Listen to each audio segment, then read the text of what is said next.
pursued.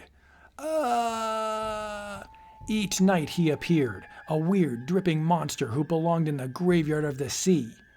His was a mission of vengeance and strange retribution, and one man was to know the full terror of an apparition's cry for justice. On a small dirty boat, somewhere in the West Indies, two men, with few scruples but plenty of luck, near the completion of a successful salvage operation. But Jake, there isn't enough Spanish treasure left worth bothering about. Just once more, Harry. A few extra shekels won't hurt. Perhaps it was because of greed that Harry made that last ill-fated dive, for enough had already been salvaged to make each man wealthy. Take a good last look, partner. By now, Harry must be on the bottom. I'll give him a few more minutes. Meanwhile, many fathoms below, I do all the dirty work and Jake gets half the loot. Maybe I can think of something so I won't have to worry about sharing. Might as well signal Jake and go topside. A cruel grin spreads over Jake's face as he... While under the sea, Harry struggled. My lines, they're cut. That dirty... Jake, air. I need air. Soon, the hot searing pain in Harry's chest was cooled by the chilling hand of death, and his body joined the rotting hulks in eternal sleep. A short time later, a newcomer joined the company of the luxury-loving set. I think I'll have some of this 20-year-old brandy. Yes, sir. What a life. Harry, old boy, if you could only see your old pal now. Perhaps it was the fine wines that caused Jake to waken suddenly that night from a fitful doze.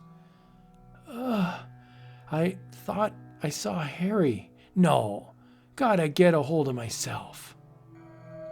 But at that moment, a weird glow seemed to fill part of his room. What's that?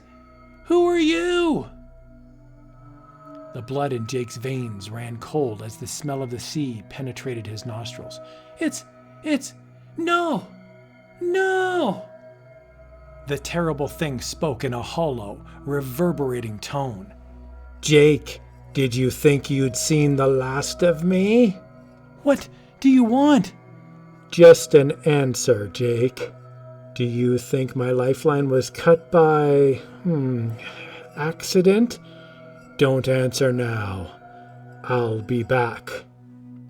Still shaking, Jake suddenly realized he was alone. There's nothing here. Then it was a dream, a bad dream. But the next night, I don't dare go to bed. It's like having to wait for something. Then last night was no dream. Go away. Leave me be. What's the matter, Jake? Afraid? How did my line get cut, Jake? Or don't you know? No matter. I'll be back. Early next morning, a haggard, weary Jake checks out of the exclusive hotel. But sir, our hotel has the finest of reputations. It's lousy. I'm going someplace where I can sleep.